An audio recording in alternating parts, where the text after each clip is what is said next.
आज आपण गव्हाच्या पिठापासून सिंधी कोकी बनवणार आहोत। 1 कप गव्हाचं पीठ घेतलं आहे, 1 टेबलस्पून बेसन घेतलं, पुदिना घेतलाय बारीक चिरून, कोथिंबीर घेतली आहे बारीक चिरून, 2 हिरव्या मिरच्या चिरून घेतल्या आहेत, मिरे पावडर, ओवा, जिरे, आलं किसून घेतलंय, हळद आणि हिंग। आता हे सगळं आपण पिठामध्ये घालूया। चवीप्रमाणे आपण मीठ घातलंय। आता ह्याच्यामध्ये आपण 2 टेबलस्पून साजूक तूप घालायचं आहे।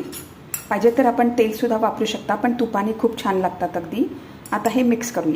सगळं अगदी चांगलं मिक्स करून घेतलं आहे। आता थोडंसं पाणी वापरून घट्ट पीठ मळून घेऊया। थोडं पाणी घातलंय, पीठ मळूया।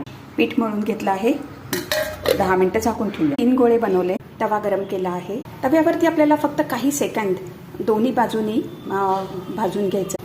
उलट केलं आहे, असं हे रिॲक्शन आली पाहिजे। आता काढून घेऊया। आता हे थोडं मळून जाडसर लाटून घ्यायचं, पीठ न लावता लाटून घ्यायचं। तूप लावून दोन्ही बाजूनी चांगलं भाजून घ्यायचं। आता कोकी आपण सर्व